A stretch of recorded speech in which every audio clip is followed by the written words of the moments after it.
बीवी, तुम्हारे कानों में सिर्फ हमारा हुक्म सुनाई देना चाहिए।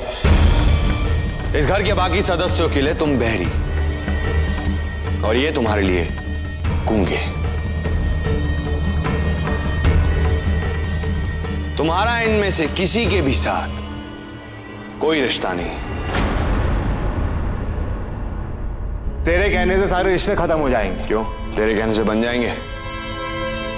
बाय द वे, ठीक 1 घंटे पहले तुम दोनों बाप बेटे मुलुंड के D grade cheap dance bar में क्या कर रहे थे? वहां पर जाके अपनी आरती उतरवा रहे थे या तू अपने लिए लड़की ढूंढने गया था? बकवास बंद कर तू, समझा? बकवास? मैं बकवास कर रहा हूं? बस बता। क्यों? दूर से बात कर। मैं बकवास कर रहा हूं? मैं तेरे मुंह नहीं लगना चाहता, समझा? दूर से बात कर। अरे माँ, ऐसा कुछ नहीं हुआ था, ये बकवास कर रहा है। डैडी जी कुछ बोलिए। ओए सिक्की पुत्र, हम किसी रिश्ते के मोहताज नहीं हैं। हम जो हैं वही रहेंगे। इस जैसा बदतमीज अगर हमें इज्जत नहीं देता तो कोई बात नहीं। मिस्टर भाटिया को इज्जत देने वाली तो पूरी फिल्म लाइन है। चल बेटे, चल चल।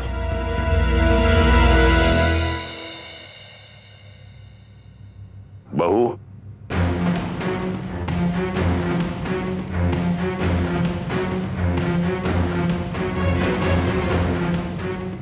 तेरे पति का दिल तो छिपकली की तरह छोटा है, मगर हमारे कलेजे में तो पहाड़ भी समा सकता है। इसने तुझे हमसे आशीर्वाद नहीं लेने दिया, लेकिन हम तुझे शगुन जरूर देंगे।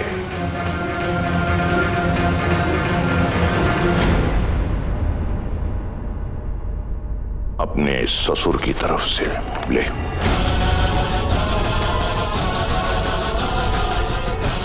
ले।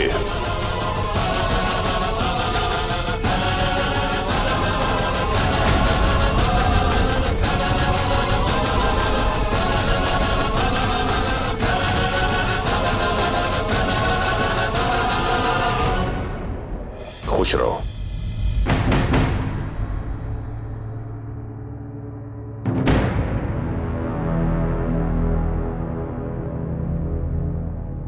बेटा ये बीवी,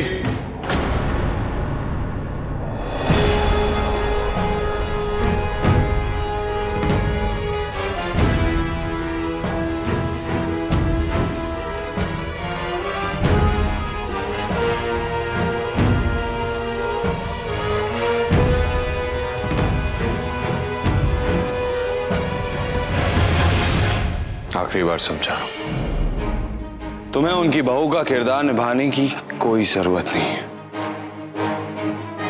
और अगर मेरे समझाने के बाद में भी तुमने ऐसा किया तो मैं तुम्हारे साथ वो करूंगा जो तुम सोच भी नहीं सकती। राधा जी, समझ में नहीं आता मैंने ऐसा क्या कर दिया, क्या बोल दिया कि आपका बेटा मुझे काटने के लिए दौड़ता है। अरे पब में गया था एक फाइनेंसर से मिलने के लिए, उसने मेरे और लाले के लिए एक फोन कर दिया। पूरे सेट पर 10 आदमियों के सामने 10 बातें सुना दी।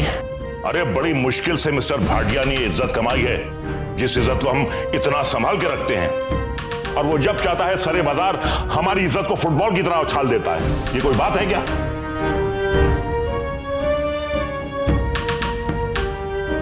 कोई बात है ये? आज उसने फिर वही तमाशा किया जिसका एक्शन रिप्ले अभी आपने देखा। ये खून के घूंट न जाने मुझे कब तक पीने पड़ेंगे। लेकिन चोट तो मधु को सेट पे लगी थी ना? राधा जी, मानता हूं कि इंसान है, उससे गलती हो जाती है, इंसान का दिमाग खराब हो जाता है, और वो तो मशीन है। अब अगर लाइटमैन ने स्क्रू ढीला बांधा है और लाइट गिर गई तो इसमें मेरा कसूर क्या है बताइए? फिर भी सबके सामने मैंने हाथ जोड़े माफी मांगी, पर ना जी ना, उसने तो सबके सामने बात का पतंगर बना दिया।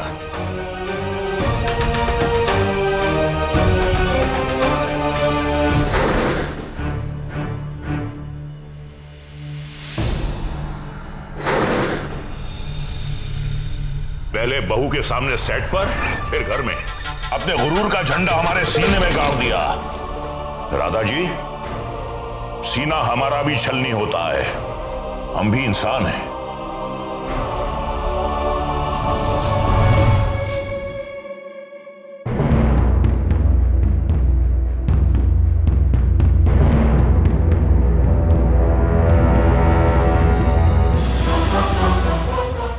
राधा जी, मोहन कुंद्रा जी के गुजर जाने के बाद इस घर की पूरी जिम्मेदारी मैंने संभाली।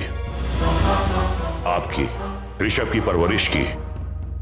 इस घर के लिए हमने अपनी पूरी जिंदगी दांव पर लगा दी, लेकिन अफसोस के मुझे मिला क्या?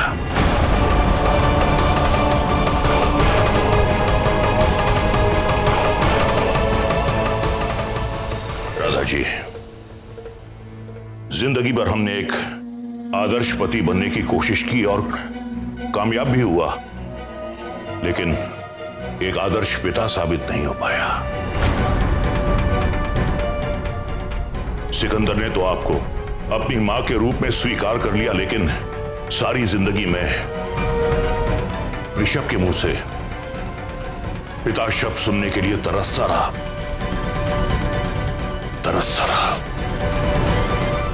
क्या करें, अपना अपना नसीब है।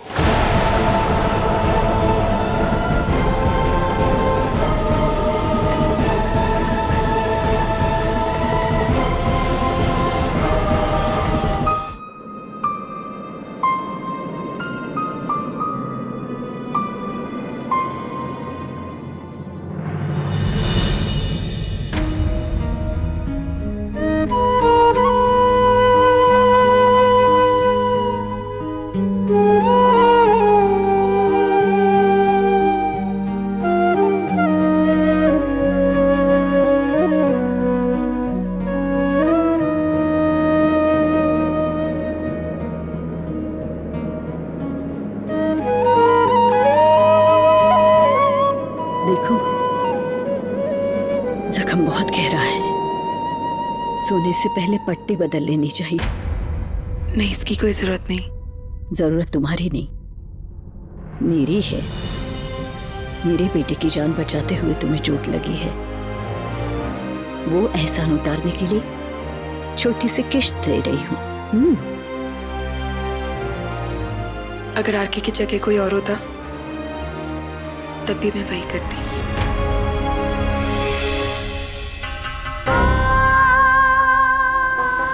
आओ,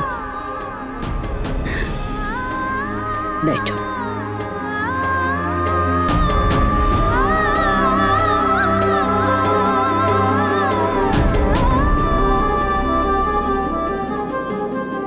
वक्त के साथ साथ हर जख्म भर जाता है, लेकिन मरहम से अगर कोई जख्म जल्दी भर जाता है तो उसमें बुरा क्या है? देखकर ही लग रहा था चोट मामूली नहीं है।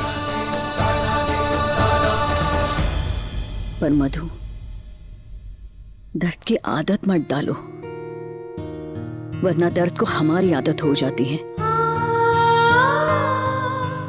तुम यही सोच रही होगी ना, कैसा परिवार है ये। बेटा मां से सीधे मुंह बात नहीं करता, बाप बेटे में झगड़े होते रहते हैं। ऋषभ खुद का ही खून बहाता है। पर मधु, 17 साल पहले मेरा ऋषभ ऐसा नहीं था। खून देखते ही मेरे आंचल में आके मुंह छुपाता था। जख्म अपने हो या पराए, आंख बंद करके मुंह फेर लेता था। 17 साल पहले उसका गुस्सा उसके फैसले नहीं लेता था, उसका दिल उसके फैसले लेता था। यकीन मानो मधु, उसके सीने में भी दिल था। किसी को दुख या चोट पहुंचाने के बारे में वो कभी सोच भी नहीं सकता था।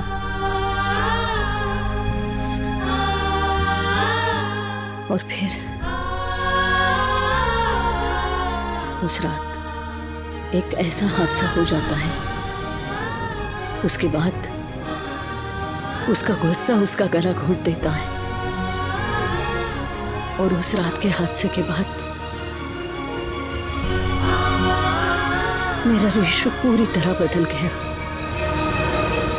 जैसे जैसे ऋषभ बड़ा होकर आरके बनता चला गया, वैसे वैसे मेरा ऋषभ मेरी आंखों से ओझल होता चला गया। आज भी मेरा बेटा जब मेरे सामने खड़ा होता है, मुझे मेरा ऋषभ दिखाई नहीं देता।